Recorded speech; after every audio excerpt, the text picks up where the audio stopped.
Sunday, December 1st, 2024. Welcome to another edition of Montreal Hockey Talk. On this episode, it's a special post-game episode as the Montreal Canadiens drop a 6-3 decision to the Boston Bruins in their centennial game.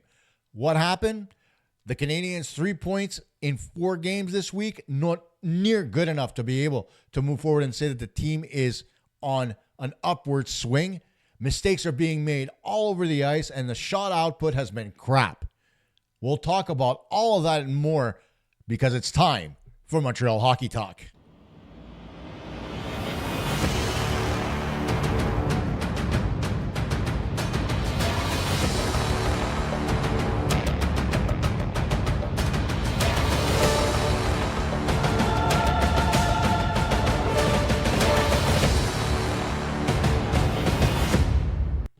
Hey everyone, Costa here from Montreal Hockey Talk. Welcome to tonight's show, and as always, we start the show by asking you to please subscribe to our channel, like what you're hearing, and hit the notification bell so that every time I do come on the air, you will get notified because things will change as I go along. I will try to be more consistent and get things to you a little bit faster. Now, getting into this show right now, I got to tell you, I am so disappointed in the week of the Montreal Canadiens.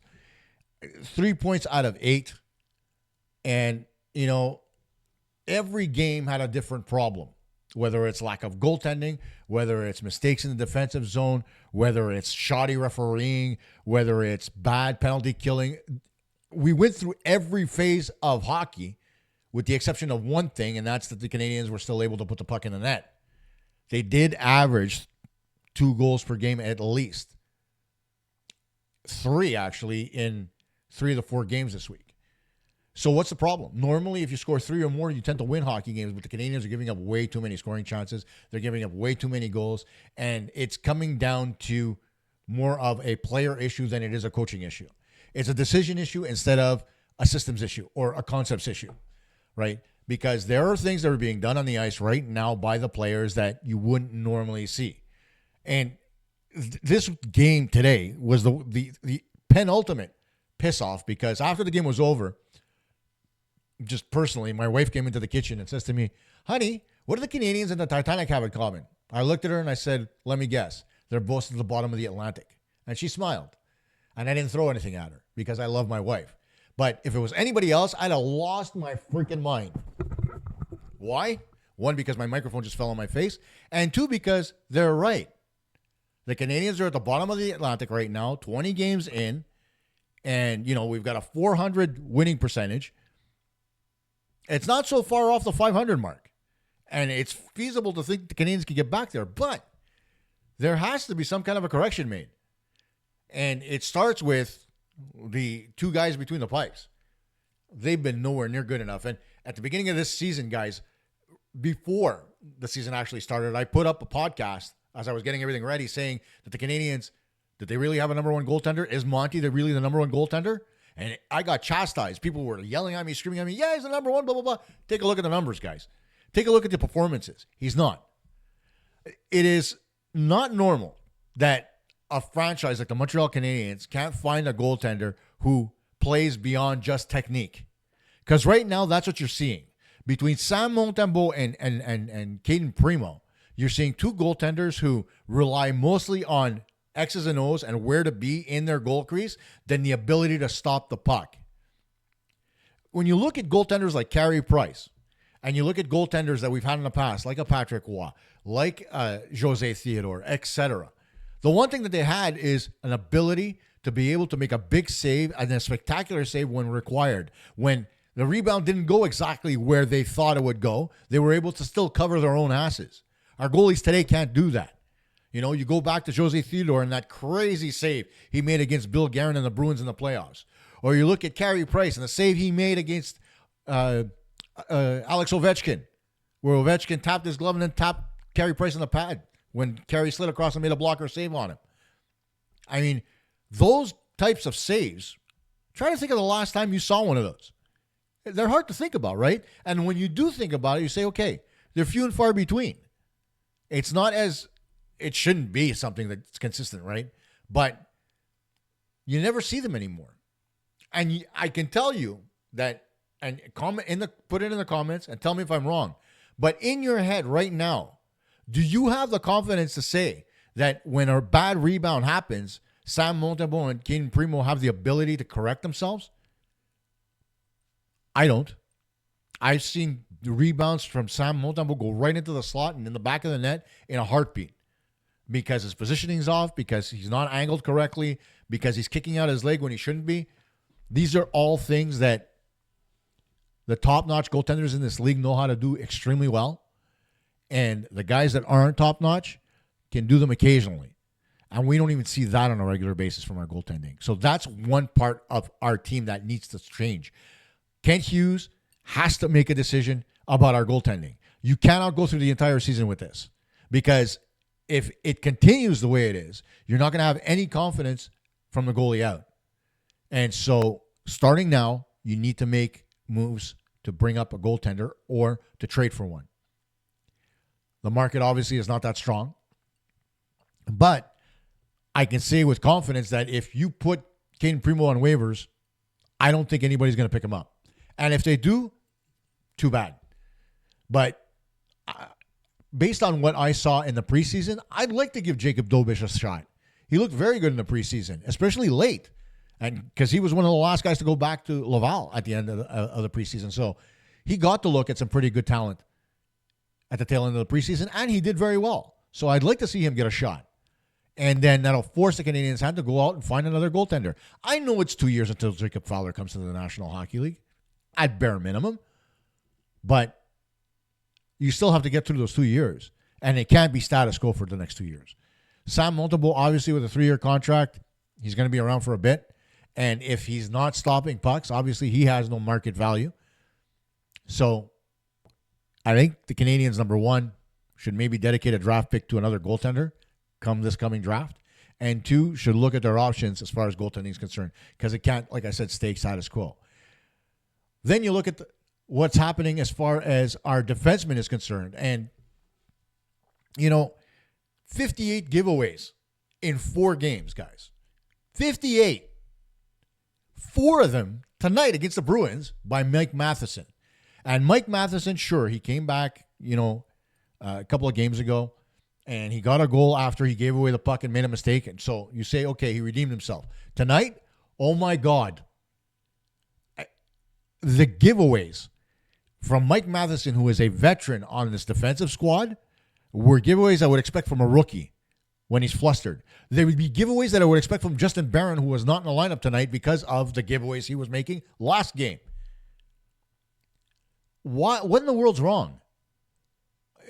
Mike Matheson in the middle of the slot, what does he do? He decides to throw the puck towards the blue line where there's nobody. And if you watch the Canadiens, right, there's never anybody in the middle. So why in hell would a defenseman decide to try to throw the puck through the middle to clear the zone? Send it to the boards. Send it to the corner. Send it anywhere, but don't send it in the middle. He sent it in the middle. What happened? It was in the back of the Canadiens' net. And it's become a recurring theme with Mike Matheson. And the same could be said for David Savard. And the same could be said for Arbor Jacki, who, he's in his 3rd season with the Canadiens, but is it 3rd or 2nd? Anyway, whatever it is. I think it's 2nd. Why do they continue to give the puck away? One of the reasons they continue to give the puck away because the guys are playing on their off wing. They end up on their backhand. And, what's funny is they were talking about it tonight on the broadcast with Ron McLean as they were going through Bruins that were great in the history of the franchise, and they were talking about Ray Bourque. And Ray Bourque, admittedly, was one of the best defensemen in NHL history to pull the puck off the boards and be able to clear it on his backhand. And he's a left-handed shot, just like Caden Gooley, just like Mike Matheson, just like Jaden Struble, just like Arbor Jacki. That's 4 of the Canadian 6 defensemen. And on the right side, who do you have that is right-handed? You have Justin Barron. You have David Savard. Wait a minute. That's it. 2 right-handed defensemen. So I know it's an old story, and it's something Mike Babcock used to believe in and whatever. But if you're going to give your team a chance to succeed, especially when you're using defensemen on their off wing, it's not going to happen. If they need to clear pucks up the boards on their backhand on a consistent basis or turn inwards and give it away in the middle, and you're never going to have success. So another job that Hughes has to do is find a right shot defenseman. And you've got one in the American Hockey League in Logan Mailloux. Why is he still there when you have a deficiency on your team? And it's not just there. You look up front and you look at our power play, and you've got 3 out of the 5 players on our power play who are right-handed. And okay, the power play's got success, but Jesus, it becomes kind of predictable what's going to happen, right? Whether it's Suzuki or whether it's Caulfield or Doc. One of those 3 guys is going to try to shoot the puck. And they're a right-handed shot. So what happens? The chances are limited. Opportunities are limited from the strong side to be able to put that shot. Caulfield is normally posted up on the left. He has the best look at the net at all times. Okay? Doc, we find him in the slot more often than not. Or if it's not him, it's Slavkovsky. And Slavkovsky's on the second wave of the power play right now. So, again, right-handed. Gallagher, right-handed. I mean, Armia, right-handed. And don't even ask me why Armia's on the power play. I cannot give you an explanation. But you've got 2 left-handed defensemen, and I think it's 5 out of your 6 forwards who are 5 out of 6. If you do the math, actually it's 6 out of 8 forwards that are right-handed. Kind of makes the play predictable, and whether that's power play or whether that's when they're on the ice, right? If you're putting right-handed shots out there all the time, something's got to give. You become predictable at a certain point because you're always going to the same side of the ice. Suzuki, when we're playing 5-on-5, he never looks at the right side of the ice. He comes into the zone either up the middle or on the left side where Caulfield already is, and Caulfield tries to cut through the middle after to try to give himself a different angle. And so you limit your ability to enter the zone. That's got to change. And you've got to give yourself better opportunities. Again, this doesn't come back to coaching because you can only coach what you have on the ice. And so it's not Marty St. Louis' fault. It's nobody on the coaching staff's fault. This comes back to Kent Hughes getting the right players. Yeah, you've got the best talent on the ice. That's a given in the organization. There's no argument to be had.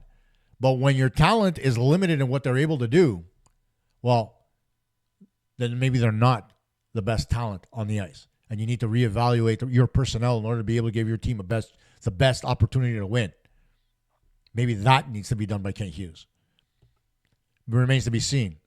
But one of the things that we talk about all the time, and it happened in the Utah game, and I believe it happened a little bit to that same effect in the Columbus game, and that's the low shot output.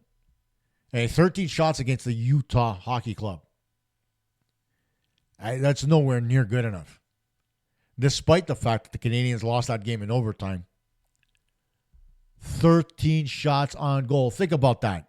That's an average of what? 4 1/3 per period?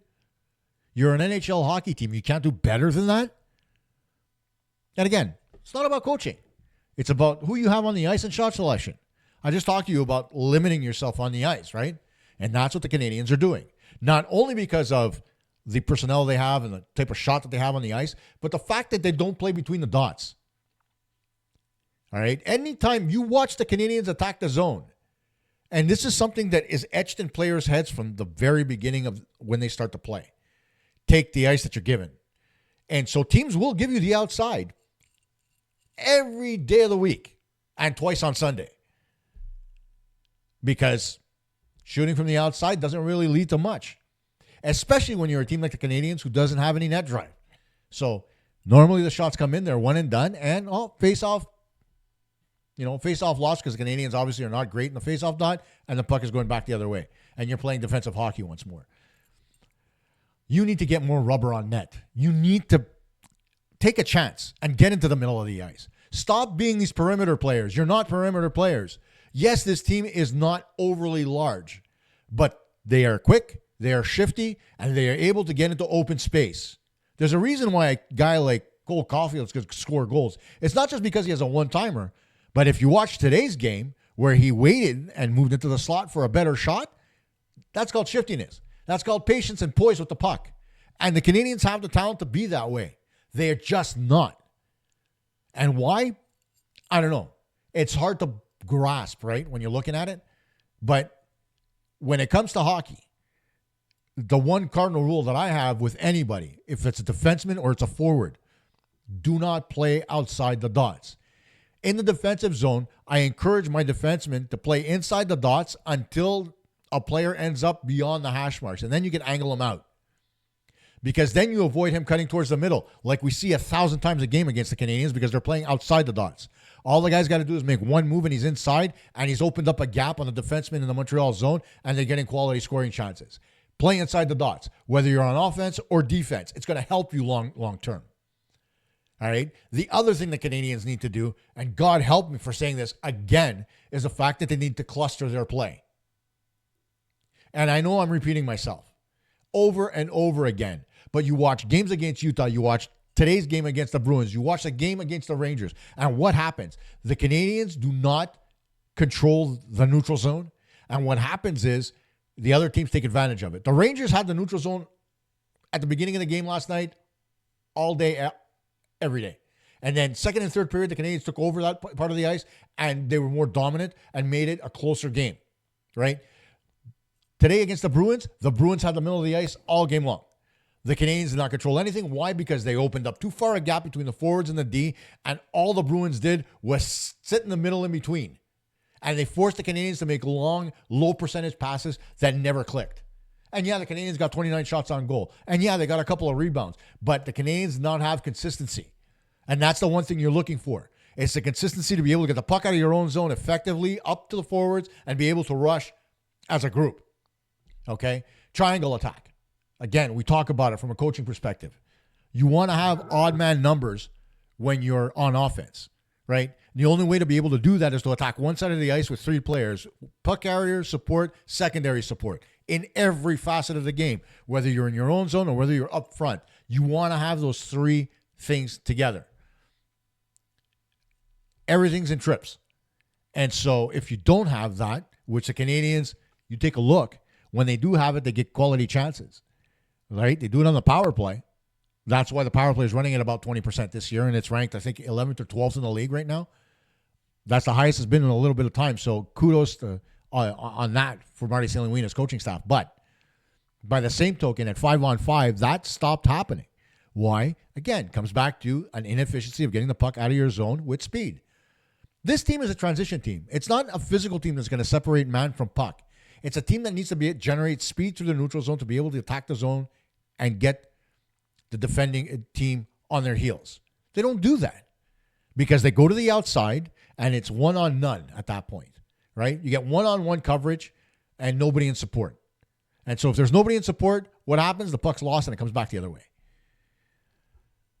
There's only so many times you're going to be able to repeat the same thing over and over again. And when you're playing outside the dots like that and you're getting pinned to the boards and you're forcing the puck to come back to the blue line, and teams know this, right? How many times do you see the Canadiens have to sweep the puck down low behind the goal line and have somebody come in to get it? It's not often. More often than not, the Canadiens look to get the puck back to the point. And when they do that, the other team already knows, and they're going to force the defenseman to make a play. And that's where the giveaways come from. That's where you get Lane Hudson pressuring the puck and losing it because he's a step behind the play, and then the puck comes back the other way on an odd man rush. Led to a goal today, in fact. At the defensive blue line, Hudson stepped up. The guy got by him, and what happened? Bruins came back the other way on the weak side of the ice, 2-on-1, and scored. And that's what you're trying to avoid, right? So you need to get those guys back, controlled, and you need to get everybody coming up as a group. And yeah, it's okay, like I said, to be able to stretch a guy beyond the red line, right? Because the red line's gone, obviously. You can stretch one guy, but don't jump the zone all three forwards. You leave your defenseman high and dry at that point. You're forcing them to make either a lob to center or to put the puck off the glass and out. And I'm telling you, it's not easy to control the puck when it comes off the boards because you don't know what type of a bounce it's going to take. Is it going to hop over your stick? Is it going to bounce up into your crotch? Are you going to have to look down and look for it and get hammered by the opposing player? All things you don't know when the puck is bouncing around. When it's a crisp pass, stick to stick, tape to tape, it's a lot easier to play in transition. That's the type of team the Canadiens need to be for success. And in order to do that, it starts goaltenders making saves, defensemen making good reads with the puck, having forwards in support to be able to get the puck out of the zone effectively. But We got no shot output because we can't get the puck out because we're looking to make those long passes. And when we miss those long passes, what happens? The puck's coming back the other way again. Fix it. Stop. Take a look at the tape. Look at it and say to yourself, I need to get my players to cluster. This is done with through coaching. And that's something that Marty St. Louis has to work on. But the players have to adhere to it.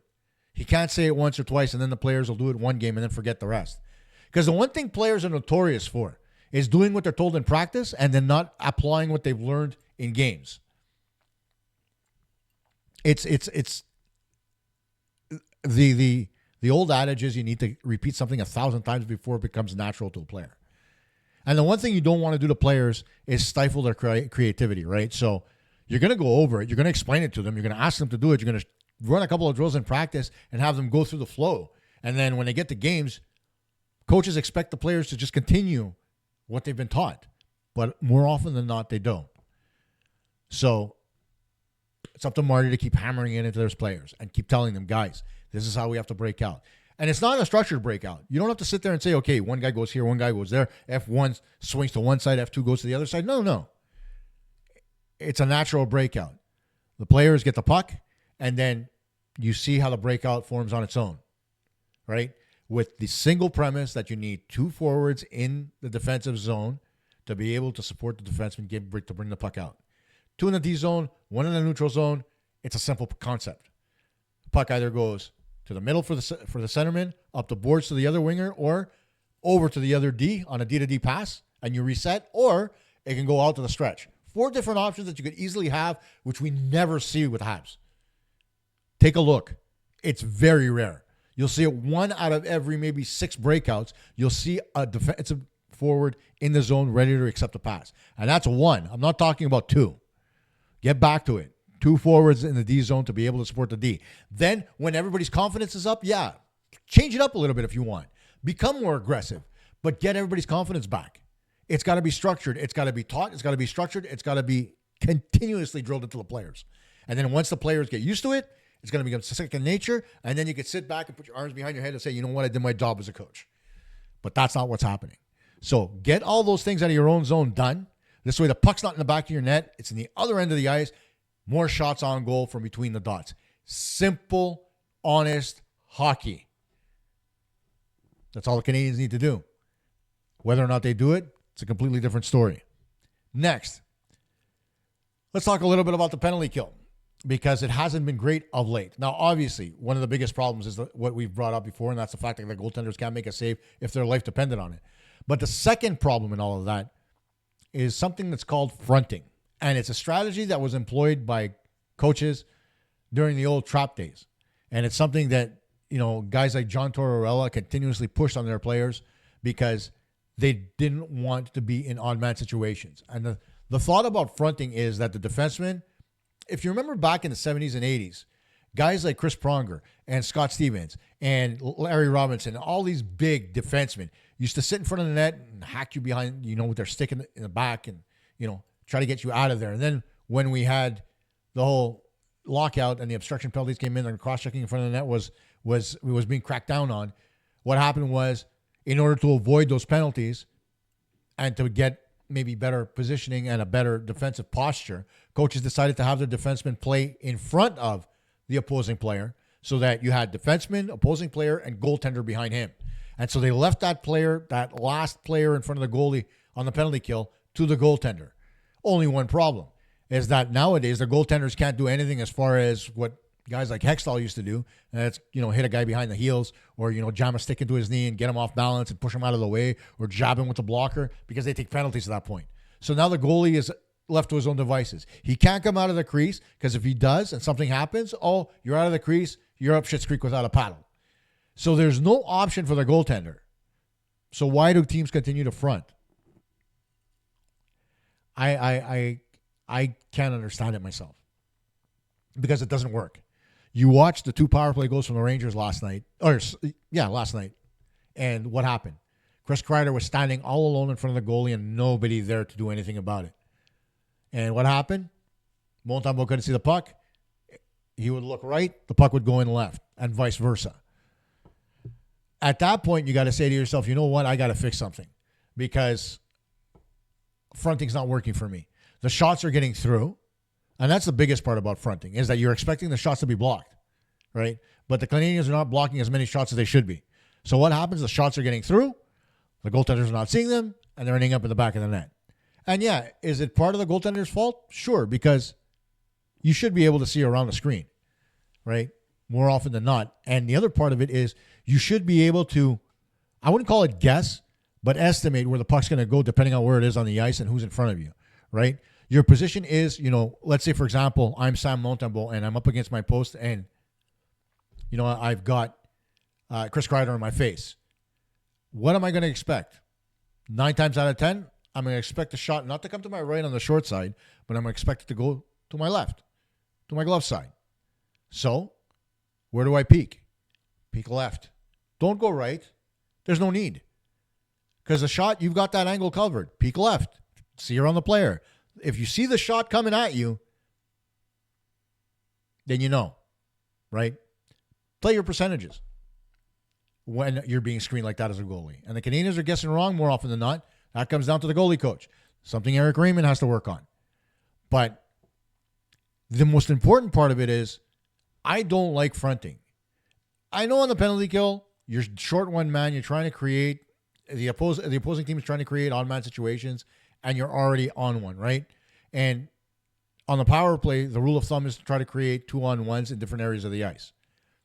So that's going to happen no matter what you do. But you cannot leave a player in front of your goaltender to screen him, especially not when you're 6'3" or 6'4" like Chris Kreider and your goaltender is 6'1", 6'2" like Sam Montembeault. I mean, come on. He's already at a disadvantage. All Kreider has to do is stand there. He's wide. He's tall. He's a screen. And he's good at it. And kudos to him. And I hate Chris Kreider for what he did to Carey Price. But you have to admit the guy does his job extremely well. So on the penalty kill, you need to make sure you have somebody, especially when you see it happening. And it's not going to happen all the time.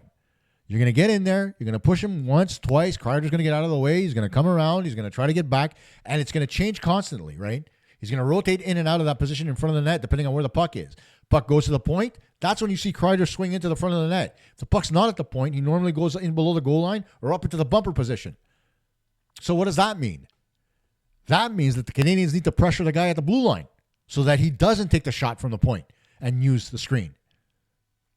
There's a read and react that has to happen when you have a screen in front of the net that the Canadiens have to recognize, and they're not doing it. So, and again, this comes down to players, not coaches. So you need, and the Canadiens do this very well more often than not on the penalty kill, and that's pressuring the puck carrier. They force the puck carrier to make plays, and this way they get the puck out of the zone. Any good penalty kill has good puck pressure. So the Canadiens need to have good puck pressure. They need to limit the amount of time the opposing team has to think when they have the puck. And they need to make sure that they let their goaltender's eyes work. And the penalty kill will be much more efficient.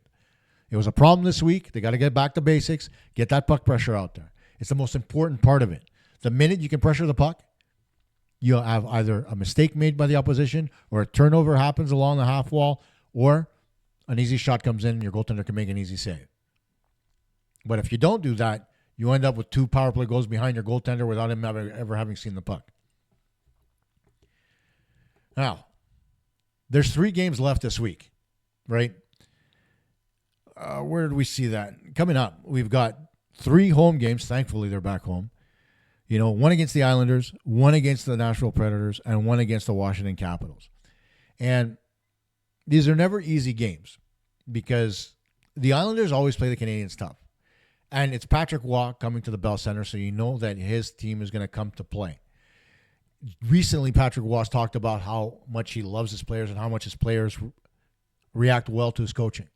And so you want to hear that from the coach. So I expect the Islanders to come in and really put in a solid effort. If I look at the NHL standings right now as it stands, the Islanders are sitting 5th in the Metro Division, 21 points. They're at 500. They can be better. They're a decent hockey club, and Patrick Waugh is working on getting them to the next level. And I think that Tuesday night game, especially given the fact that the Montreal is coming off back-to-back afternoon games, is going to be a tough one for them. I'm hoping then maybe, just maybe, the Finnish Flash or the Finnish Wonder, Patrick Laine, can make his way back into the lineup in that game. It would be nice. He traveled with them all weekend. It would be nice to see him get into the lineup on Tuesday and be able to contribute and allow the Canadiens to shift things around a little bit and maybe, just maybe, get a little bit of an upper hand on a team that is as vulnerable as the Islanders are right now. But that remains to be seen. We'll probably know a little bit more tomorrow, despite the fact that the Canadiens will be off. Chances are there will be some news coming out about Patrick Laine.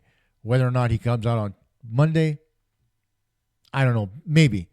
But he may very well be morning skate Tuesday, game time decision, that type of thing. I'd like to see him get into that Tuesday game. Then on Thursday, you've got the Nashville Predators coming in. And Nashville's always a tough team to beat. They play extremely well, whether it's at home, on the road, it doesn't matter. They're a tough hockey club to beat. So, when you look at where the Predators are right now, they're right where the Canadiens are. 405 winning percentage, so they're not great. But, like I said, they're a tough team to beat. It's not like their goal differential is anywhere near where the Canadiens is. It's only at minus 15.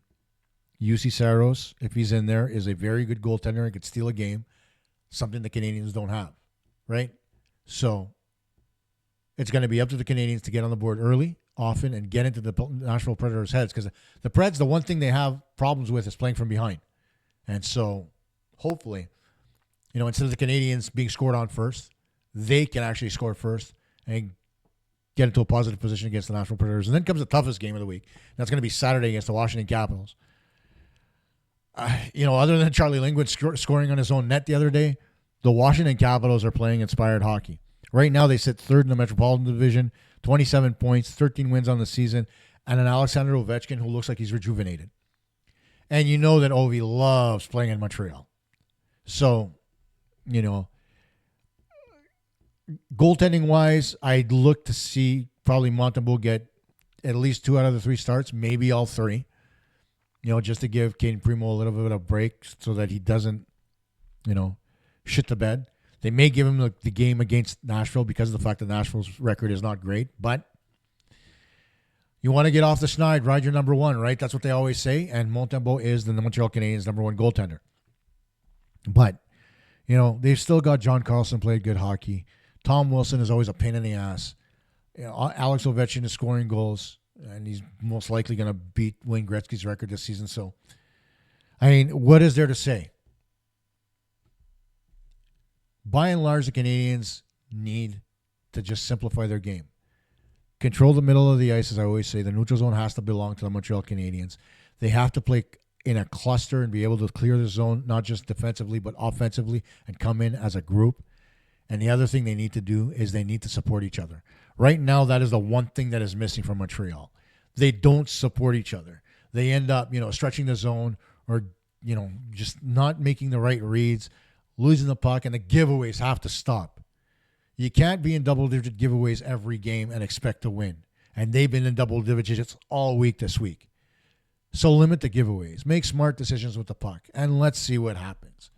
Remember, guys, like, subscribe, and make sure you hit the notifications bell for any news that I put up. I'm not quite there yet. This was a tough week. It's never easy when the Canadiens lose like that. Hopefully next week is better. But look at me. I'm not optimistic. But it is the holiday season. It's the season of miracles. Give us one, please. At least the hockey gods. Bye for now, folks. See you next week.